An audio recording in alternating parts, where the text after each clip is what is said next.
Vamos a seguir con el tema, ¿cuál era? Rompiendo la dura cerviz. Muy bien, vamos a hacer un pequeño resumen para los que no estuvieron el domingo pasado, para que no estemos un poco perdidos. Y vamos primero a el texto que vamos a estar estudiando, que es en Hechos 7, del 51 al 57.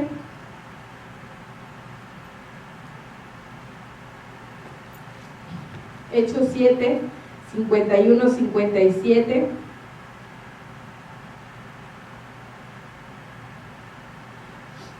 Dice: duros de cerviz e incircuncisos de corazón y de oídos, vosotros resistís siempre al Espíritu Santo como vuestros padres, así también vosotros.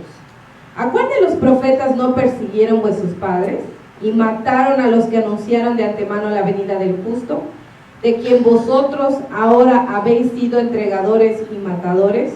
Vosotros que recibís la ley por disposición de ángeles y no la guardáis. Oyendo estas cosas, se enfurecían en sus corazones y crujían los dientes contra él. Pero Esteban, lleno del Espíritu Santo, puesto los ojos en el cielo, vio la gloria de Dios y a Jesús que estaba a la diestra de Dios, y dijo: he aquí veo los cielos abiertos y al Hijo del Hombre que está a la diestra de Dios. Entonces ellos, dando grandes voces, se taparon los oídos y arremetieron a una contra él. Muy bien, este es el texto que vamos a estar viendo en el estudio de Rompiendo la dura cerviz. Y hablando con respecto a eso en el aspecto cultural, esta frase viene precisamente de un trabajo que era el trabajo, o sea, la dura cerviz, que es una frase que Esteban hace o dice aquí en Hechos, viene de una actividad que era muy común en Israel, que era la agricultura y específicamente el arado, decíamos. Y el arado consistía en tener una mancera, que era una especie de timón o guía, en la mano, y en otra un aguijón, que era una pieza de metal o de madera puntiaguda, que tenía la finalidad de remover el barbecho o terreno reseco.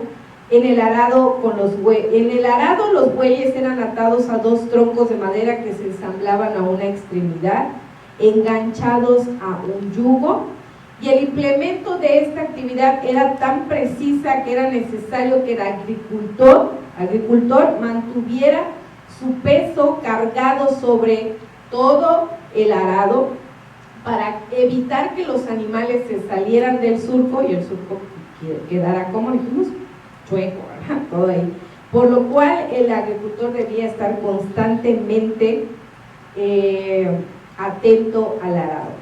Los agricultores en esa época sabían perfectamente bien que era tener problemas con los animales, pues sabíamos que representaba mucho reto. La agricultura representa mucho reto: la tierra, el clima, los trabajadores y los animales en este caso, ¿verdad?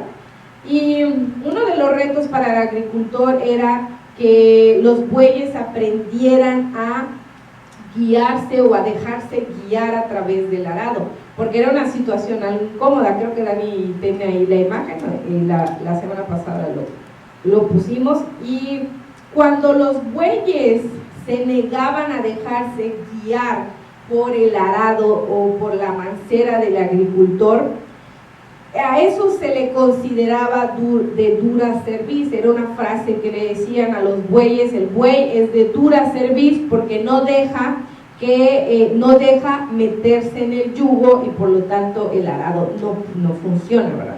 La cerviz es la parte del cuello y donde los bueyes eran atados al yugo. Entonces, cuando obviamente el buey no quería someterse al yugo, el arado era imposible, era algo muy difícil, por lo cual los agricultores en aquel tiempo usaban esa lanza que tenía una punta filosa, ya sea de madera o de metal, para poder pinchar al ganado y que hiciera su trabajo.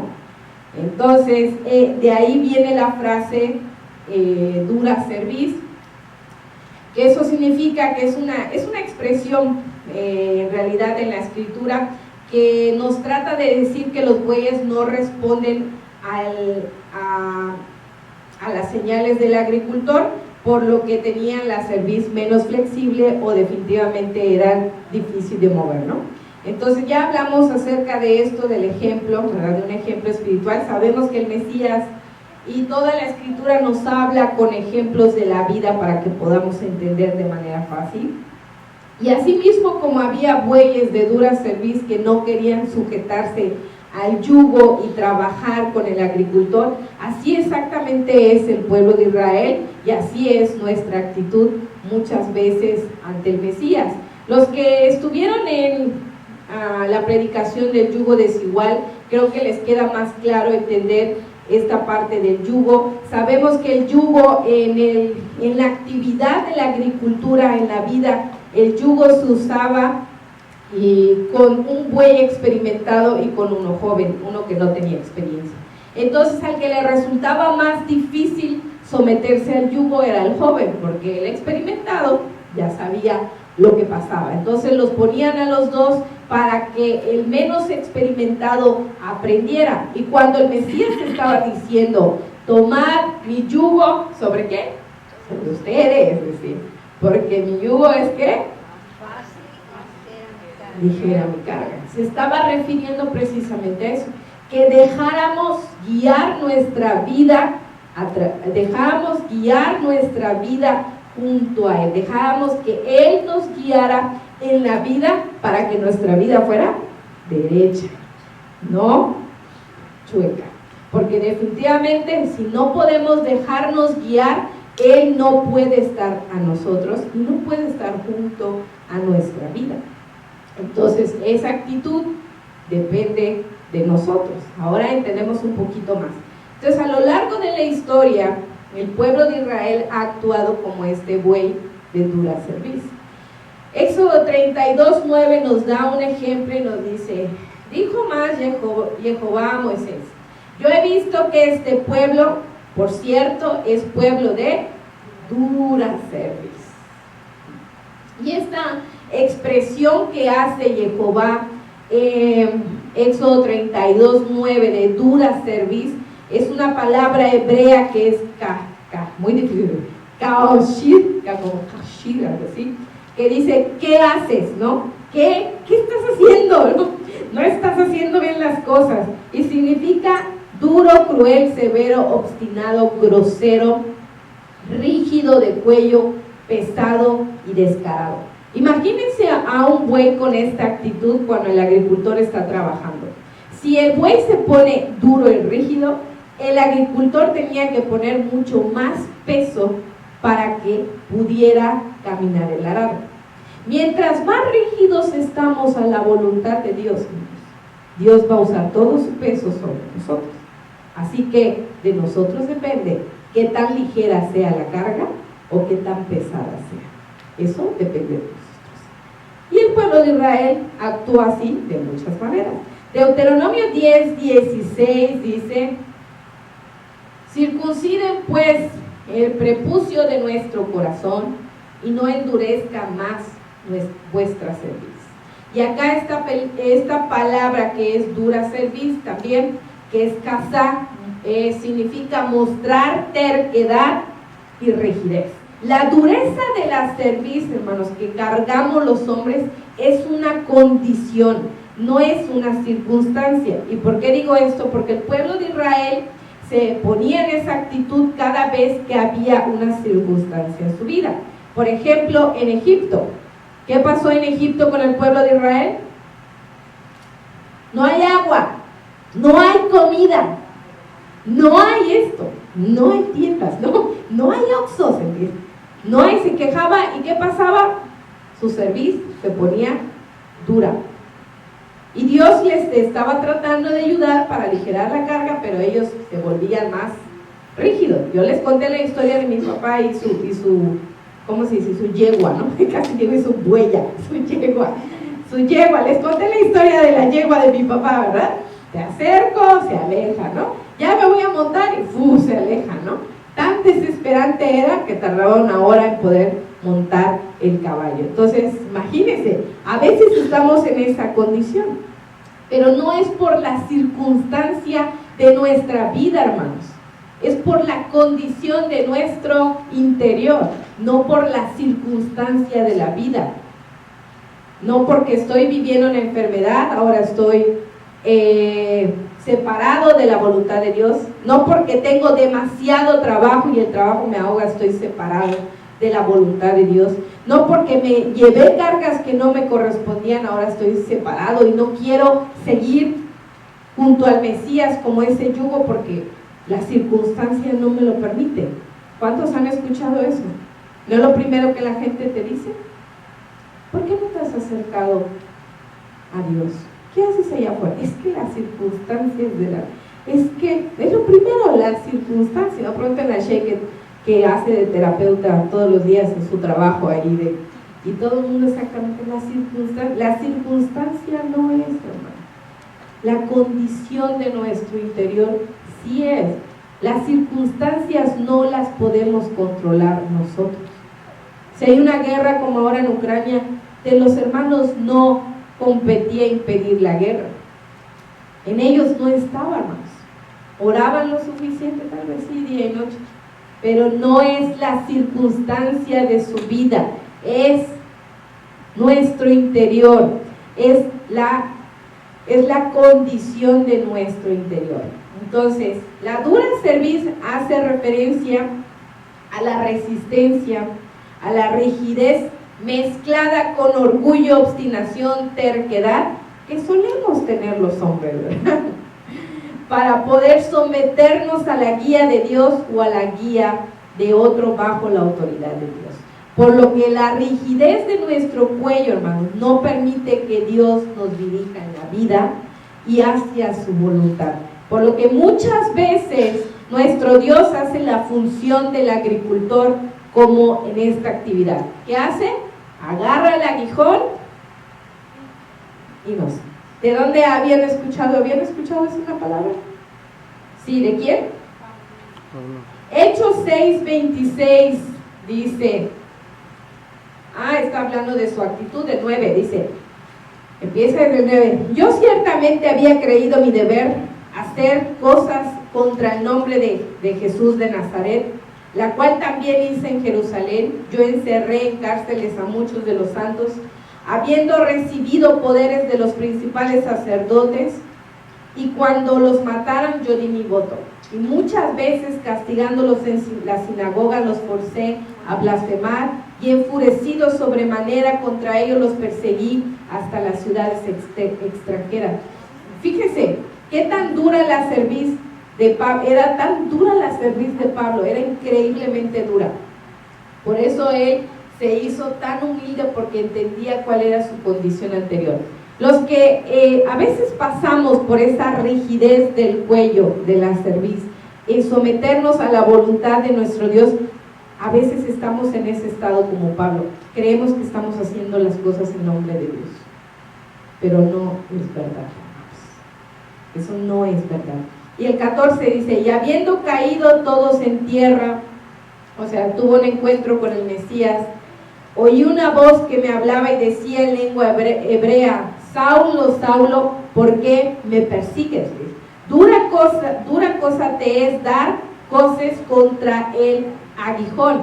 ¿Recuerdan lo que les dije que significaba coces? Era patear. Hacía exactamente la misma actitud que el buey cuando era pinchado por el agricultor.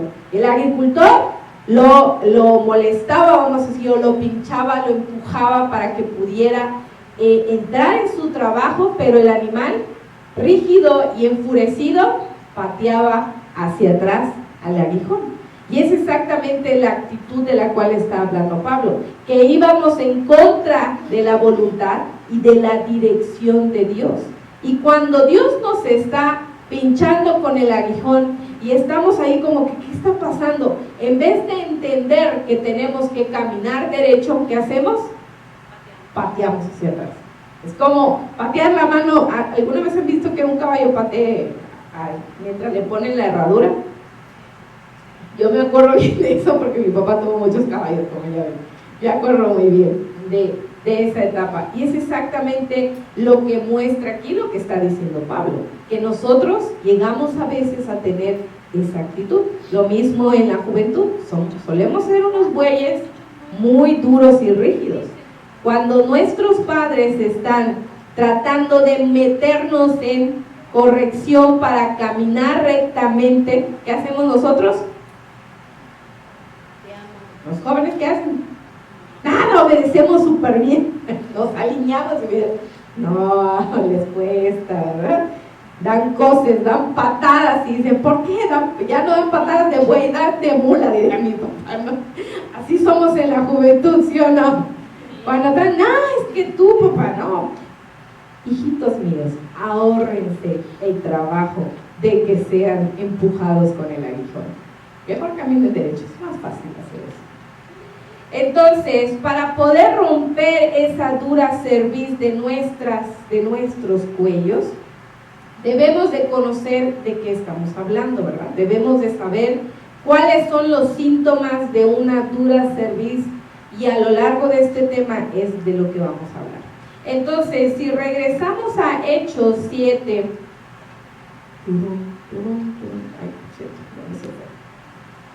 si regresamos a Hechos 7, que es la parte primordial de nuestro estudio, nos está dando síntomas y características de lo que es una dura cerviz. Y ya habíamos hablado de eso. ¿De qué habla? Dice, duros de cerviz, y luego, ¿qué dice? Incircunciso de corazón. Y luego, Y de oídos. y luego, Ustedes resisten siempre al Espíritu Santo como los padres, así también ustedes. entonces hay tres principales síntomas. Seguramente hay muchos más, pero, aquí en esta parte de la escritura nos está hablando de tres principales: la incircuncisión de corazón, la incircuncisión de los oídos y la resistencia al Espíritu. Entonces, hoy nos vamos a enfocar en la incircuncisión de corazón y cuáles son sus padecimientos, ¿no? Eso parece una clínica.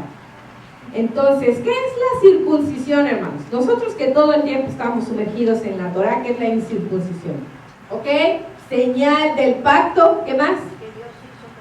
Que Dios hizo de por eso señal del pacto, el único pacto. Muy bien, ¿qué más? Vamos a decir algo biológico. Vamos a hablar como un checklist. A ver, dígame algo biológico ahora sí. A ver, chicos, ¿no están viendo Discovery Channel por ahí? ¿No ven documentales? ¿Cómo va a ser, chicos? ¿Qué están viendo en la tele? ¿No les divierte ver documentales? No les divierte. ¿Qué? Yo me voy hasta Haití sin tener que tomar un avión en los documentales. Ya sé hasta dónde viene el cacao, denominación de origen Ghana, por cierto. Entonces use la televisión para cosas productivas.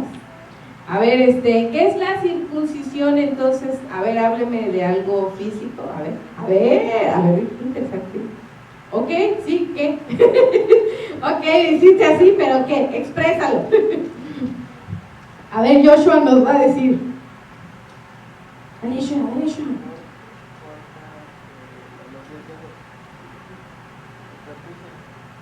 Muy bien, sí, así es.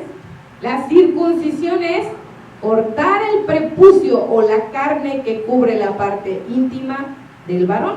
Eso es la circuncisión. ¿Ok? Entonces, la incircuncisión, ¿qué es? Hablando biológicamente, algo tan fácil, ¿qué es? Lo contrario, no retirar el prepucio o la carne o la parte que cubre el interior del varón. Entonces, la incircuncisión del corazón es algo parecido. Vamos a ver, y quiero preguntarles, ¿la circuncisión para Jehová Padre es algo importante? Génesis 17, 14, por cierto, por aquellos que no creen en la circuncisión, obviamente no es obligatoria si no tienes fe, pero aquí la casi doctora Chase nos puede decir que es tan importante la circuncisión, pero la palabra nos dice, Génesis 17, 14 dice, y el varón incircunciso cuya carne de su prepucio no fue circuncidada o retirada, aquella alma será cortada de su pueblo, ha quebrantado mi pacto.